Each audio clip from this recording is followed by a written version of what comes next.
Alors bonjour, donc cette vidéo, ça va être pour traiter l'exercice du cours. Donc vous avez effectivement déjà traité sous forme PowerPoint, mais là je vais vous la tracer avec des explications orales. Donc c'est un releveur de fil, donc je vous conseille d'avoir vu la vidéo du PowerPoint, l'animation du PowerPoint avant, ce qui vous facilitera la compréhension de ce qu'on va faire là maintenant. Donc le releveur de fil, donc vous avez le solide 1 qui va tourner autour du point O ici. Le point A est une liaison pivot fixe aussi par rapport au bâti 0. Ici, donc ça, c'est relié au bâti. Et là aussi, c'est relié au bâti. Les trois autres liaisons pivots qui sont ici sont une liaison pivot en B entre le solide 3 et le solide 1 et mobile. Bah oui, parce que le point B, lui, va pouvoir tourner comme ça pendant que ce solide-là va se mettre à tourner. Le point C, lui, est mobile aussi, puisque bah, il est lié au solide 2, donc le solide 2, lui, va osciller comme ça, donc globalement, bah, mon point C va avoir une trajectoire circulaire autour du point A. Parce qu'en fait, là, mon solide 2 tourne par rapport au bâti au niveau du point A. Et le point D, bah, le point D, on n'a aucune idée, parce que du coup, c'est une combinaison de ces deux rotations-là par l'intermédiaire du solide 3. Et moi, mon objectif, c'est d'aller écrire la vitesse en D qui appartient au solide 3 et observer par rapport à 0. Donc je vais pouvoir dessiner la vitesse au point D. Qu'est-ce que j'ai comme information? Je n'ai qu'une seule information. La seule information que j'ai, c'est celle qui est notée ici, la vitesse de rotation de mon solide, ici, là. Oméga de 1 par rapport à 0. On me dit qu'elle est de 3 radians par seconde. C'est la seule information que j'ai. Alors après, vous avez deux échelles. Ici, systématiquement, en cinématique graphique, vous aurez deux échelles. L'échelle du dessin, comme en conception, ce qui veut dire qu'avec votre règle, vous pourrez venir mesurer les dimensions sur votre dessin. Et ensuite, vous avez une échelle des vitesses qui va vous permettre de dessiner les vitesses sur votre dessin. Et c'est deux échelles différentes. Donc là, 1 pour 1, bah, ça veut dire que là, ici, si je mesure 1,7 cm, je crois que c'est ça, et ben, ça veut dire que ça fait 1,7 cm. C'est à taille réelle. Et ensuite, quand je vais dessiner mes vitesses, et ben, pour 1 cm tracé, j'aurai 1 cm par seconde. Alors pour aller dessiner la vitesse en D, bah, je vais regarder comment je vais faire. Je vais cheminer à partir de ce que je connais ici au point B. Au point B, qu'est-ce que je connais? Ben, je suis capable d'écrire. Ici, alors, je vais écrire sur la feuille mes différents calculs de cinématique du solide, comme on a l'habitude. En DS, en devoir, on vous demandera de faire ces écritures pour justifier effectivement ce que vous allez dessiner. Donc, ici, je vais commencer par écrire la vitesse en B qui appartient au solide 1 et observer par rapport à 0. Et bien, si je regarde par rapport au point haut, avec un petit varignon, plus BO vectoriel oméga de 1 par rapport à 0, ça c'est ce qu'on a l'habitude de faire. Cette vitesse-là est une vitesse nulle, puisque O c'est le centre de la rotation entre 1 et 0, donc je vais me retrouver avec du BO vectoriel oméga de 1 par rapport à 0. Ce qui va me faire donc du R1, suivant, alors je ne vous ai pas mis le repère vous l'avez dans le PowerPoint, vous avez le X comme ça et le Y comme ça. Donc là ici je vais de B vers O, donc ça me fait du moins R1 suivant Y vectoriel. Donc oméga 1, ça s'appelle, donc c'est du oméga autour de Z. Et là on n'est pas bien étonné de retrouver du oméga R. Moins R1 oméga YZ suivant X. Donc là je vais avoir une vitesse qui va partir en moins X. Donc en moins X qui va partir par là, c'est normal puisque je tourne comme ça ici. Normal qu'elle parte par là. Je fais mon application numérique pour calculer la vitesse de B de 1 par rapport à 0, celle que je vais tracer sous forme de norme. Donc c'est du R1 oméga. R1, je le mesure, donc je prends ma règle, et là je vais mesurer, et là je vois que ça fait 1, moi je note du 1,6. Allez, un rayon qui vaut 1,6 cm fois oméga qui vaut 3 radians par seconde. Donc là j'ai des centimètres, là j'ai des radians par seconde, ce qui me fait donc du 3, 4,8, si je dis pas de bêtises, 3 fois 6, 18, 4,8 cm par seconde. Et ben mon 4,8 cm par seconde, je vais aller le tracer. Sachant que mon échelle, c'est pour 1 cm, j'ai une vitesse de 1 cm par seconde, 4,8 cm par seconde, ce sera 4,8 cm sur mon échelle. Et donc ma vitesse va être donc perpendiculaire au rayon. Donc là, je peux m'amuser à dessiner hop, mon rayon pour m'appuyer dessus. Mon rayon, hop, je le trace volontairement plus long. Comme ça, du coup, je vais pouvoir m'appuyer dessus et dessiner mes 4,8 cm. 4,8 cm. Hop. Voilà, je me sers de ma règle en me mettant à 4,8 ici, puis là 2 mm en dessous là, pour avoir effectivement ma vitesse correctement tracée. Je vais la dessiner hop, en rose, ma vitesse. Voilà. Tac. Et là, je viens de tracer la vitesse de B appartenant à 1 et observée par rapport à 0. Elle est perpendiculaire à mon rayon. Une fois que j'ai tracé cette vitesse-là, je vais me déplacer, je me déplace dans les solides, je vais aller tracer la vitesse en C. Alors qu'est-ce que j'ai comme information en C? Comment je passe de B à C? Ici, je vais essayer, le point C, il appartient au solide 3, lui. Donc moi, je vais avoir la vitesse en C de 3 par rapport à 0. Sauf que moi, je connais la vitesse en B de 1 par rapport à 0. Comment je peux aller changer d'indice? Eh bien, justement, mon point B, je vois qu'il appartient aussi au solide 3. Donc si je fais vitesse de B de 3 par rapport à 0, est égal à vitesse de B de 3 par rapport à 1, plus vitesse de B de 1 par rapport à 0. B, c'est le centre de la pivot entre le solide 3 et le solide 1. Ça veut dire que cette vitesse-là est une vitesse nulle. Ah bah tiens, ça veut dire que cette vitesse que je viens de dessiner, c'est aussi la vitesse en B de 3 par rapport à 0. Donc ça ici, c'est aussi la vitesse en B de 3 par rapport à 0. C'est la même vitesse. B, qu'il appartienne à 1 ou qu'il appartienne à 3, c'est la même vitesse, peu importe le solide par rapport auquel vous allez l'observer. Maintenant, comment je vais pouvoir passer d'une vitesse que je connais en B vers une vitesse que je vais dessiner en C? Et bien ça, justement, c'est la règle d'équiprojectivité qu'on a vue dans le cours un peu en amont. Donc, équiprojectivité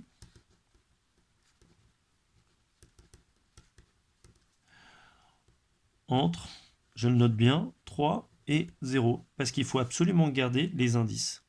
Donc ça veut dire quoi? Ça veut dire que je trace vitesse de C de 3 par rapport à 0 à partir de vitesse de B de 3 par rapport à 0. Je connais cette vitesse-là, ça va me permettre de dessiner celle-ci par équiprojectivité. Donc l'équiprojectivité, il faut que je commence par tracer la droite passant par les deux points B et C, du coup, donc B et C, ceux qui vont me permettre de construire mes deux vitesses. Voilà.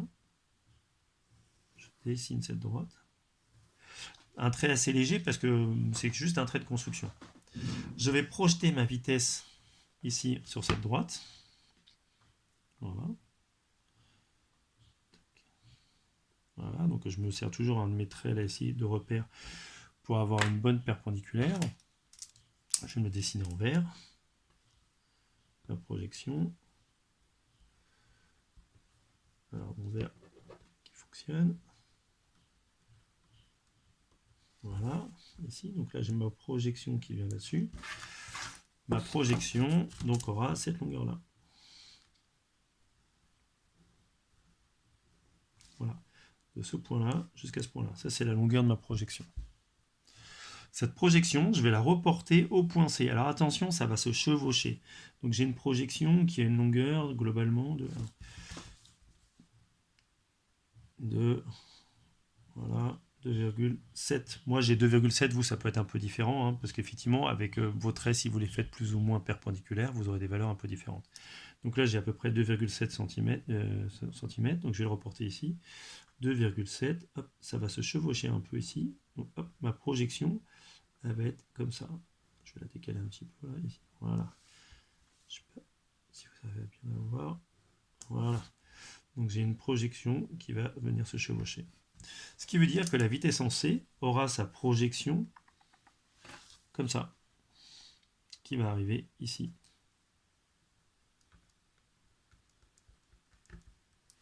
Le problème, c'est que je ne connais pas la direction de ma vitesse en C. Ma vitesse en C, elle est par là, par là, par là, par là, je ne sais pas. Et bien si je vais remarquer une chose, c'est quoi? Je vais remarquer que vitesse de C qui appartient à 3 par rapport à 0, c'est égal à vitesse de C appartenant à 3 par rapport à 2, plus vitesse de C de 2 par rapport à 0. Je décompose en passant par le solide 2. Pourquoi? Parce que le solide 2 il est en liaison fixe avec le bâti. Ça veut dire que le point C tourne autour du point A. Donc je vais passer par le solide 2 pour le montrer ça. Comme C, c'est le centre de la pivot entre 2 et 3, vitesse nulle ici, donc que le point C appartienne à 3 ou que le point C appartienne à 2, j'aurai la même vitesse. Et cette vitesse-là, je peux la trouver facilement, celle-là.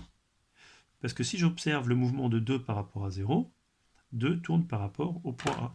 Donc vitesse de C de 2 par rapport à 0, c'est la vitesse en A de 2 par rapport à 0, qui est le centre de la pivot, plus CA vectoriel oméga de 2 par rapport à 0. Et ça, c'est une vitesse nulle. Alors, je n'ai pas besoin de la calculer, cette vitesse-là, déjà parce que je ne connais pas la vitesse oméga de 2 par rapport à 0 pour le moment. Mais par contre, ce que je sais, c'est que du coup, la vitesse de C3 par rapport à 0, c'est la même distance, enfin c'est la même vitesse que celle de C de 2 par rapport à 0. Donc, je vais tracer le rayon, ici, en le faisant un peu plus long, tac, parce que je vais m'appuyer dessus pour tracer mon trait. Le rayon AC, c'est le rayon de ma vitesse que je vais utiliser pour pouvoir tracer ma vitesse en C, puisque ma vitesse sera donc perpendiculaire au rayon. Hop. Et là, ma vitesse, elle part du point C et elle va rejoindre sa projection que j'avais dessinée tout à l'heure. Ça, c'est la vitesse de C appartenant à 2 et observée par rapport à 0. Mais c'est aussi la vitesse en C de 3 par rapport à 0. Elles sont égales, ces deux vitesses. Donc, perpendiculaire à mon rayon, AC, ici. Et la projection, c'est celle que j'avais dessinée tout à l'heure. Voilà, j'ai tracé ma vitesse en C de 2 par rapport à 0. Une fois que j'ai tracé cette vitesse ici, donc vitesse de C de 3 par rapport à 0, je vais recommencer l'équiprojectivité pour calculer ma vitesse en D ici, que je cherche, avec l'équiprojectivité. Donc maintenant, je vais ici, équiprojectivité, pour tracer vitesse de D appartenant à 3 et observée par rapport à 0, à partir de la vitesse que je viens de calculer, vitesse de C de 3 par rapport à 0. Donc équiprojectivité, je fais attention, c'est toujours les mêmes indices, ici. Donc pour faire ça, je vais tracer la droite CD, ici. Je vais tracer la projection de ma vitesse C sur la droite CD, là, ici. J'utilise toujours bien ma règle avec les petits curseurs là et là, ici, pour pouvoir être bien perpendiculaire. Pas pris la bonne couleur, si je respecte mon code couleur. Voilà, donc là c'est ma perpendiculaire ici. Donc mon équiprojectivité, la projection me donne donc cette longueur ici. Voilà, tac. Je la mesure. En l'occurrence pour moi elle fait 1,3 mm que je vais reporter de l'autre côté. 1,3 mm. Voilà. Alors vous voyez que cette méthode graphique elle a un gros défaut, hein, c'est que si je ne fais pas bien mes perpendiculaires d'un étudiant à un autre, d'une personne à une autre, on va avoir des vitesses très différentes. Et puis alors, je suis incapable de vous dire qui a raison, hein, parce que tout ça c'est purement graphique. Et donc du coup ma vitesse, hop, si je dessine, voilà la perpendiculaire, tac tac, ici, pour mon projectivité, voilà. Maintenant, quelle est la direction de la vitesse? Il faut que je trouve le centre de rotation de mon solide 3. Alors, comment je fais pour trouver mon centre de rotation? Là, je vais utiliser la définition du CIR. CIR de 3 par rapport à 0. Comment je fais pour trouver le centre de rotation? C'est ce qu'on a vu dans la vidéo sur le cours. CIR plus équiprojectivité. Je tracer les perpendiculaires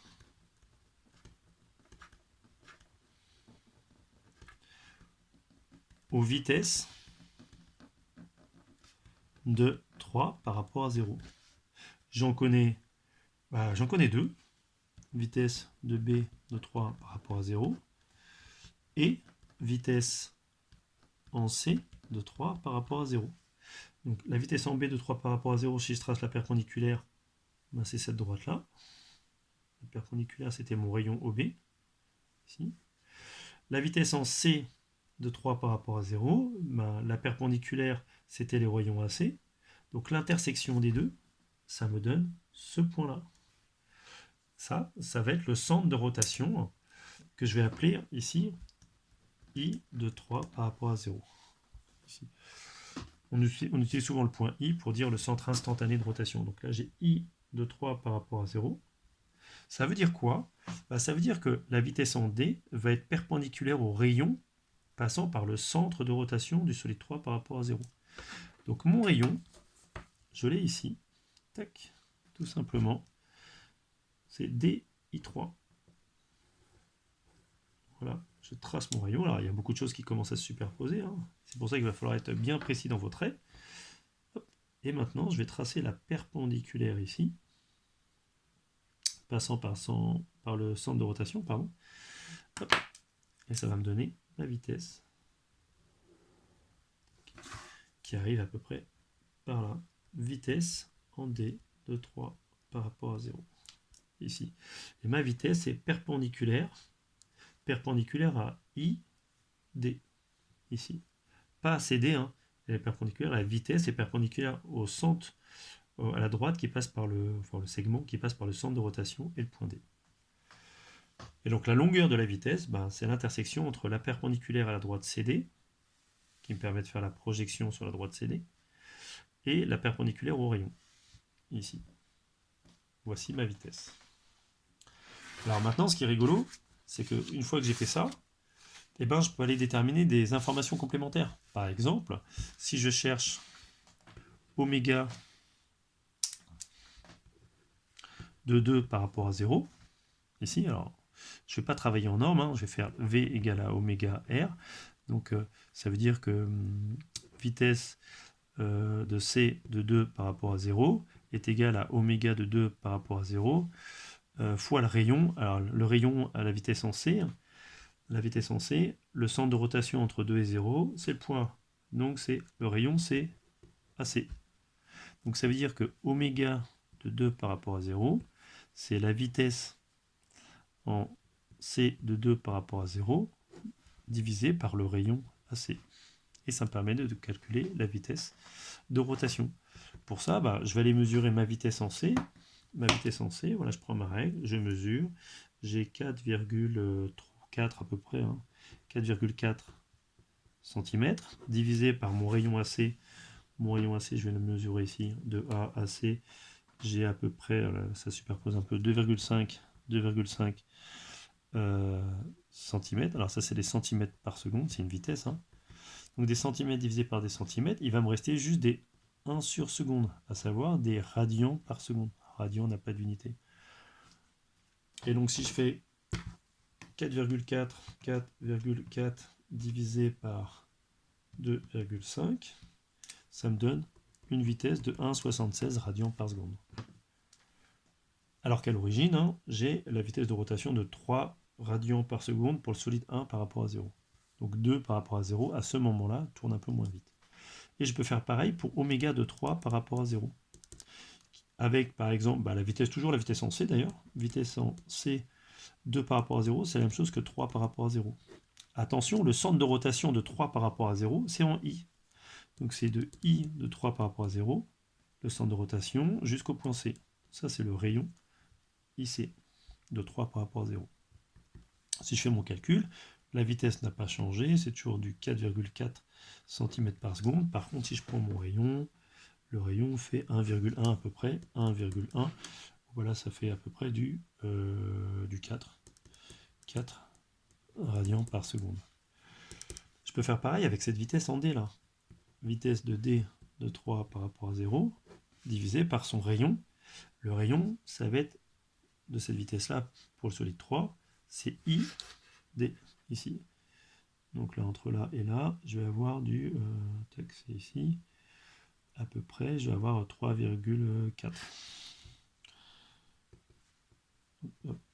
Je l'ai fait un peu à l'envers. Ça c'est I de 3 par rapport à 0. Jusqu'à D, ça c'est mon rayon. Le rayon vaut 3,4 cm. Et ma vitesse vaut combien? Alors là, on risque d'avoir des petits écarts hein, quand même sur les mesures, parce que c'est pas très précis sur nos tracés. Donc là, j'ai 10,9. Et si je fais 10,9 divisé par 3,4, ça me donne du 3,2 radians par seconde. Vous voyez, j'ai une grosse incertitude, hein, mais ça, c'est lié à mes tracés. Et je vais faire pareil avec la troisième, parce que là aussi, la vitesse en B de 3 par rapport à 0, je la connais. Le rayon, ça va être, passant par B, ça va être I de 3 par rapport à 0 jusqu'à B. Ça, c'est le rayon pour la vitesse en B, que je vais mesurer. Et je mesure du à peu près 1,3, on va dire 1,3, on n'est pas super précis, voilà, c'est ça à peu près. Et ma vitesse, on avait dit, c'était 4, on l'avait calculé tout à l'heure, 4,8 cm. 4,8 cm par seconde. Donc si je fais encore une fois là mon petit calcul, 4,8 divisé par 1,3, je suis à du 3,7 à peu près, hein, un radian par seconde. Voilà, donc là après vous pouvez vous calculer une moyenne pour calculer à peu près oméga de 3 par rapport à 0. Voilà comment on va traiter la cinématique graphique. Donc je rappelle, qu'est-ce qu'on a fait? À partir de la vitesse de rotation du solide 1, on s'est déplacé entre les solides ici, sur les différents points, pour aller calculer la vitesse jusqu'au point D. On utilise deux notions importantes, le CIR et l'EQI, projectivité. Ni plus ni moins. Voilà, fin de cette vidéo. Je vous conseille fortement de regarder, si vous ne l'avez pas encore fait, celle que j'ai donnée en PowerPoint.